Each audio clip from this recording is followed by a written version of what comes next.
Welcome back. I'm Lol Math, and so in the last video, I talked about using determinants to find volume and area and stuff. And today we're going to be doing something completely different. So we already learned how to do dot products. But there's another thing that you can do with vectors called a cross product. And so cross product is something you do with two vectors in a three-dimensional space. So so we're going to work on that today. So when you do a cross product, or when you're asked to do a cross product, it's going to look like this, right? Kind of like the dot product, the dot in the middle is how you know it's a dot product. In this, the cross product, the X, the cross in between the two, shows you that it's a cross product. And while the dot product gives you a scalar quantity, right, it's also called a scalar product. Cross product gives you a vector, so it is helpful in some ways that differ from the dot product. But like with the dot product, you will be doing determinants when you solve a cross product. So to solve a cross product, what you do, so say we have vector A, which is A1, A2, A3, and vector B, which is B1, B2, B3, where A1, A2, A3, B1, B2, and B3 are all just numbers. We're just making it general right now, so that's why I'm not picking specific numbers. It's just those are meant to represent just numbers, not like, so those are just numbers. And the difference between, so when we set up we're going to use a matrix again, kind of, except, so when we set up the dot product, right, we put basically the values of A1, A2, and A3, and B1, B2, B3. But we're going to have something else, because this is not going to give us a vector, right? We're going to need something else that will help us end up with a vector. And so in this top row, we're actually going to have I hat, J hat, and K hat. And if you remember, those are the notations for the unit vectors in the X, Y, and Z direction. And so they correspond with the X, Y, and Z components for each vector. Right. So, but we're not done, right? We need to do something with this. This doesn't give us, well, just this alone, we don't really have anything right now that is helpful for us. And so we're just going to do the same thing that we did when we did a 3x3 dot product. We're just going to do the same thing, except we have unit vectors now involved. And so you can put the 3x3 dot product into your calculator, that matrix. You can't, that's why I said this is kind of a matrix, but not really, because the unit vectors don't represent numbers, right? Like those indicate the direction in our final value that we get. So what we're going to do is we're going to take that I hat, and then we're going to times it by the determinant of this, but I'm just going to leave that right now as A2, A3, B2, B3.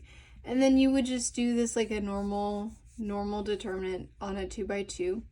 And as with before, we alternate the signs. So J hat is going to be a minus at J hat, and going to be A1, A3, B1, B3. Again, doing that same, getting rid of the column, getting rid of the row, you take, yeah.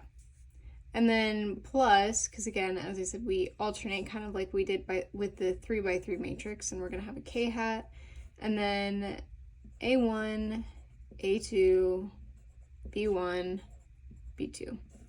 And you do the determinants of that to get the value to when you calculate this, right, you'll get a scalar quantity next to a I hat, scalar next to J hat, scalar next to K hat, and that just gives you basically your components in each of the unit vectors. So you're probably wondering, okay, great, what do we do with this? Well, there's a couple things that the product or the answer to the cross products, there's a couple things that it tells us. So one thing you can do, so what you're going to end up with here is you're going to end up with another vector, right? Because we have that I hat, we have that J hat, we have that K hat. That gives us a vector. And a vector in 3 dimensions. And so actually the this looks like absolute value, but remember it's saying the magnitude of this cross product. So remember, to find magnitude, that's our, a1 squared plus a2 or a2 squared plus a3 squared, where in this case that would be like you have a vector that's a1, a2, a3, and that would be like, so remember, this is how you find the magnitude. Well, you're going to get a vector from this answer to the cross product, right? You're going to get whatever this computes to, whatever this does, and whatever this does, right? And you can rewrite that in this notation, and then you can find the magnitude using this. And that will give you a scalar quantity, and that scalar quantity is the area of the parallelogram formed by these two vectors. And that's helpful because, like, so by vectors B and A. And that's helpful because if you remember, when we were able to find area using cross product, but we were only able to find area, we only learned how to find area with 2x2 matrices, right? Because for dot product, we were doing 2x2 matrices. So that works for area in 2 dimensions. But what if you're working with vectors in 3 dimensions, but you're looking for a 2D shape, right? You're looking for something formed by 2 vectors, not by, when we did the dot product for 3 vectors, we got the volume. And if you just want to find the area, then the volume isn't really quite as helpful. So this is a way to find the area of that parallelogram formed by the 2 vectors. And another thing that the cross product helps us find is the direction of the cross product is going to be parallel, or not parallel, definitely not parallel, is going to be perpendicular to the plane of the parallelogram, right? So your 2 vectors are going to create a plane, and it helps us figure out what is perpendicular to the plane.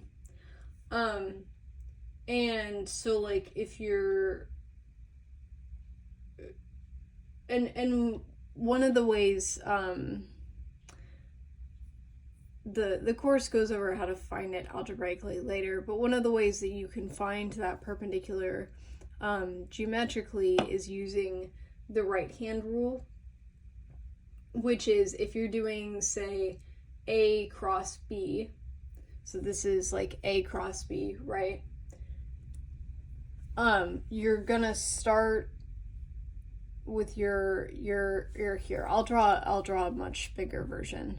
So say you want to find, if you're doing A cross B, and you want to know what is perpendicular to the plane created by A cross B, you're going to take your right hand, sorry if you're a lefty, and you're going to make it parallel to your A vector, and then you're going to curl your hand towards the B vector in whatever direction your thumb is pointing. So in this case it's pointing up, so that is the direction perpendicular to the plane.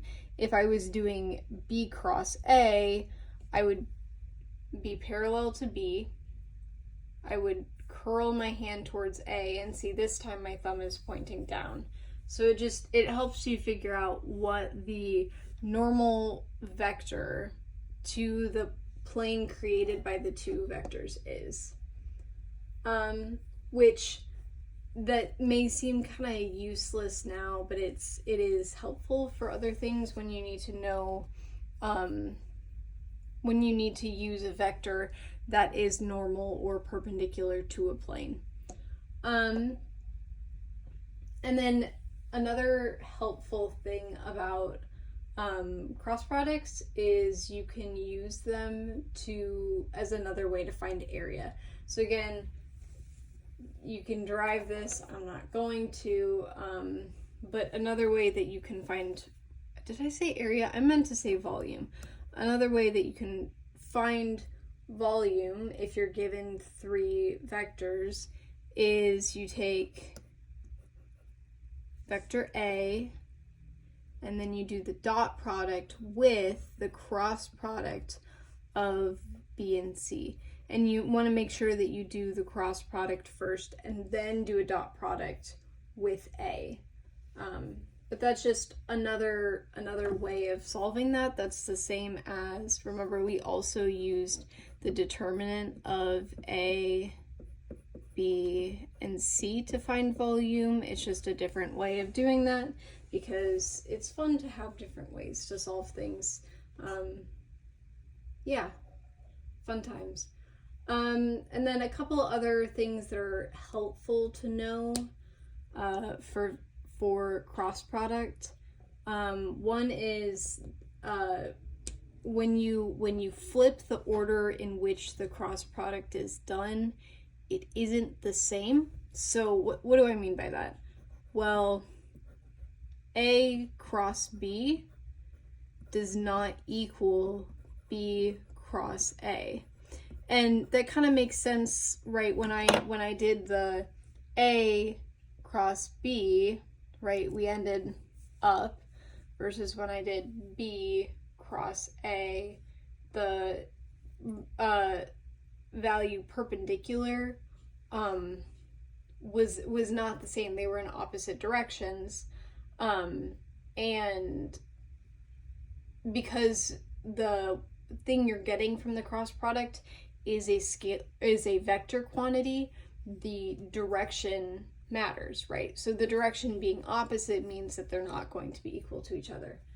However, again, because it's a difference in direction, A cross B is equal to negative B cross A. Because again, that's just going to give you the right direction. So yeah. Oh, and then the other couple other things. It's not what is it? Commutative? You know how in oh, it is distributive. Sorry, that's what I'm talking about first. It is distributive. So A cross, pretend these are vectors. I need to do that.